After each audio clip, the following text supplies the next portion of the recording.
Okay, here I am with a few more thoughts on fame and success, prompted, of course, by the video that I recorded yesterday. Although I think I'll post this video maybe the day after. Maybe I'll post part 1 today, and this part 2 I'll leave for tomorrow, just because my first video went a little long, and I really don't want to be tedious with this stuff, but I also want to be able to just expound on what I have to say, and put it all out there, maybe in somewhat raw form, but I think this is something I'll want to come back to, with a little greater focus, maybe in writing or something like that. I in spite of what I said the other day about my suspicion being that a lot of people, if not the vast majority of people who find themselves to be celebrities, who find themselves famous, were probably chosen ahead of time. It was probably a contrived phenomenon that they became famous in one way or another. And I spoke, in a way somewhat disparagingly of them, or of just the whole process of celebrity, and just that there was something inauthentic and artificial about how they were picked, how they were selected. It wasn't just that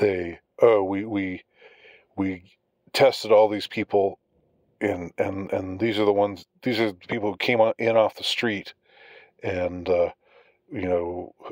and really just knocked it out of the park in their auditions, and so they got this huge role, which opened up all these doors for them. And or we got their demo tape, and it was just like, wow, we've never heard anything like this before, and we've got to sign these guys, and so forth and so on. It just doesn't work that way, I don't think, in most cases. I think it's just it's a much more contrived phenomenon. They don't leave things open for chance as much as we would like to think, because the myth that they have us believe in is that anybody can be famous. These famous, and that, celebrities are just normal people who got famous because they got their big break, and they were talented, and they met, and their drive and ambition paid off. And I just don't think it works that way. I don't know. I don't claim to know, because who am I? I'm a nobody. I'm a relative nobody. I'm a low tier. If I'm a celebrity, I'm like the lowest tier celebrity possible, like ZZZ list. Like there's A list, B list. I know I have some fame and notoriety in a very niche sort of way, but I'm basically a nobody. Now, having said all of the stuff that I said, the disparaging, negative stuff that I said in the last video, I also have to admit there are a lot of celebrities that I like. There are a lot of actors that I like. There are a lot of directors that I like. There's a lot of musicians and bands that I like. I was, of course, at this past summer, I finally saw Duran Duran for the first time in years. My favorite band as a kid. And I was giddy, to see them. And it was so exciting, and I felt like a 15-year-old all over again, in a good way, as I said afterwards. So it's not like I'm totally, it's not like I just think I turn up my nose at anybody who's famous, and it's not like people who are famous haven't reached me very deeply, and on an artistic level, and Since I'm an artsy kind of guy, since I'm into the arts, I'm into reading, I'm into cinema, I'm into music, and all that kind of stuff. A lot of like what I know. I think most of what I know is from cinema and movies or cinema is movies, but it's from cinema, music, and etc.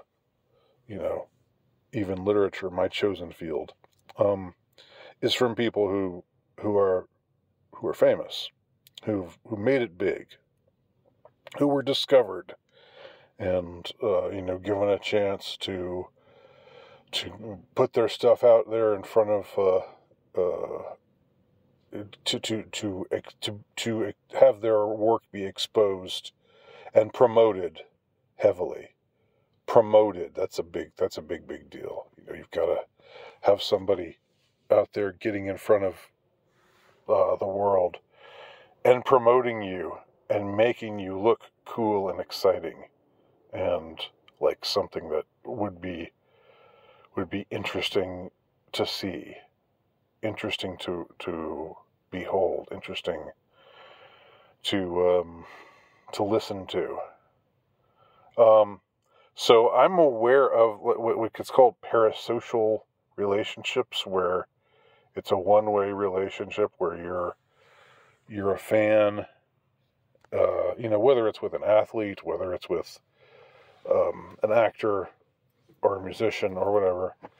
I get like having this kind of one-way relationship where this person means a lot to you, just because they've genuinely affected you. They've genuinely affected your aesthetic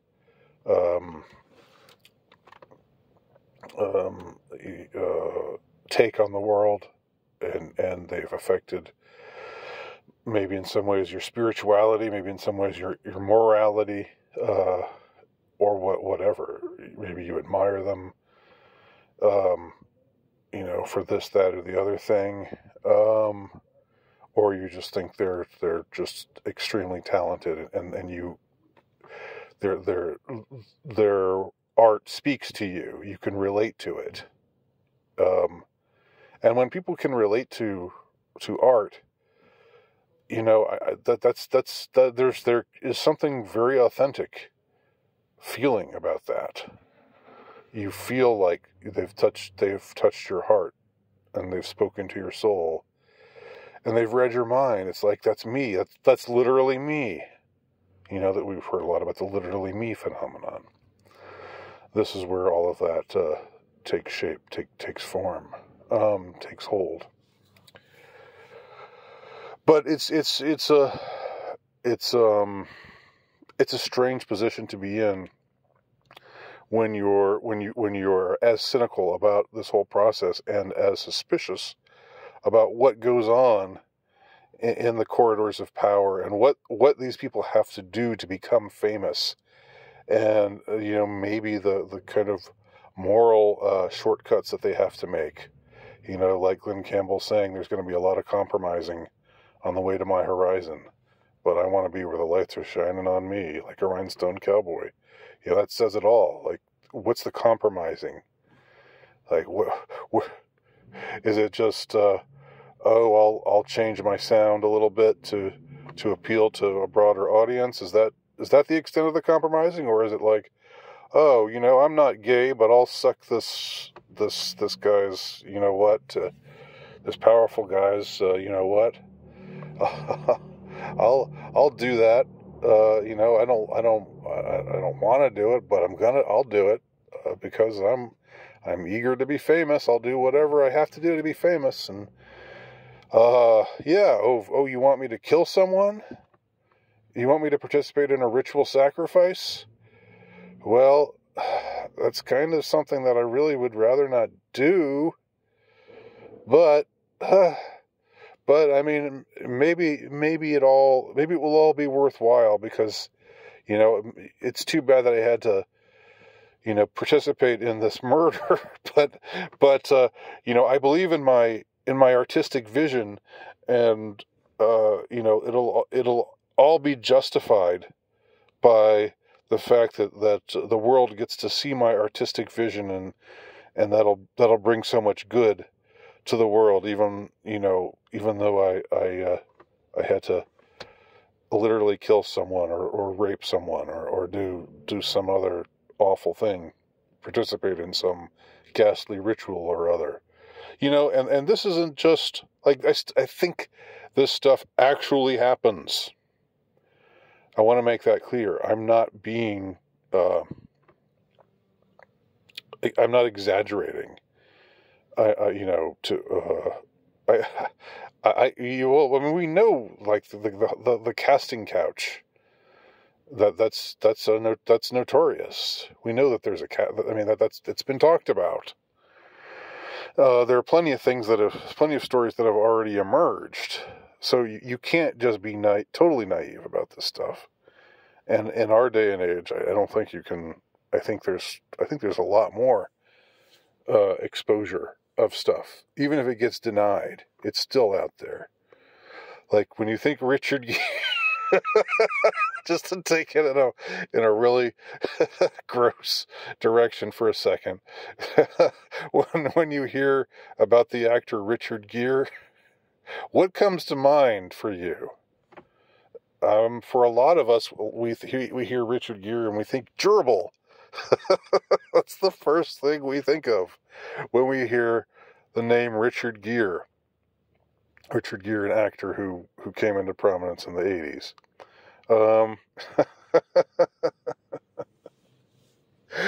Now, I don't know whether the gerbil tale is real or not. But anyway, if it's not true, there are probably far worse things that are true about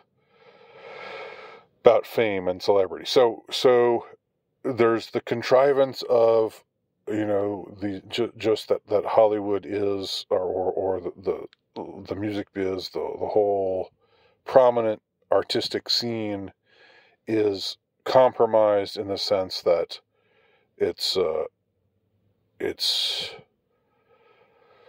built out of this wish to construct, to affect people's minds, to push people in a certain way or other, to propagandize people, to get people to believe in this, that, or the other thing, to get people to feel this particular way about this particular issue, to nudge them towards certain notions, entertaining certain notions, and most of the time it's more subtle than what we saw with Cuties, the notorious movie Cuties, or with the kind of performers who take part in things like Drag Queen Story Hour and etc. Most of the time it's a lot more subtle than that, but probably often just as filthy as that. So, on the one hand, all of these contrivances, all of this astroturfing that surely goes on, this desire to just create these sounds, and like where does someone who with an actual unique vision all his own, how does he fit in with all of that, right? Is he allowed to have a sound all his own, or is it like, hey kid, this is what you're gonna sound like now. If you want to be famous, first you gotta suck my dick, then you gotta rape these kids, then you gotta sacrifice I don't know, these people to Moloch, and you gotta wear a cloak and participate in these ghastly ceremonies. But then we're gonna let you have an album, and we're gonna push it hard, and because you've earned your way, kid, and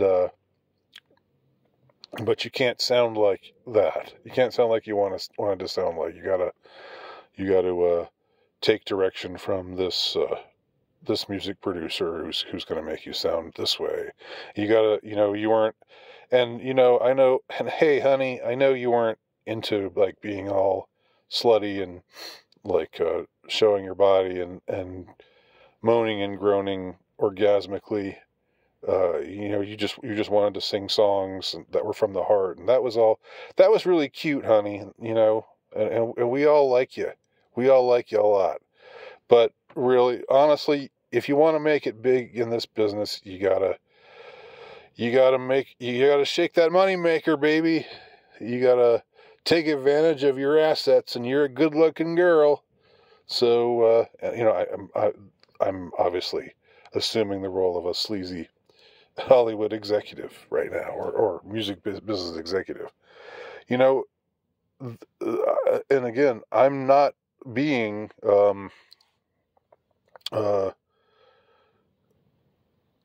I can't think of the word. Damn, I'm not exaggerating when I'm giving these examples. These are the kind of things that I think actually happen. So it's a filthy business, filthy things going on, and it's also, even if you take out all of the filthiness and all of the depravity, there's also the question. There's also just the fact that it's seemingly an extremely contrived business. Just getting back to the weird scenes inside the canyon by Dave McGowan. What he exposes there, this whole hippie thing, supposedly came out of the Laurel Canyon community, did not just spontaneously arise. You look even a little closely at this whole scene and what it took to bring it about, and you see, there's a hidden hand working here. We don't always know to what end, but it is definitely at work. So, let me just conclude by thinking of a particular example. I racked my brain trying to think: do I know people? Do I know anybody who became famous? And I remember that I did actually kind of know. I did kind of have a brush with fame back in the early 90s, and maybe I'll save that for another video, though, because I think I want to keep these a little shorter. So let me end this one here.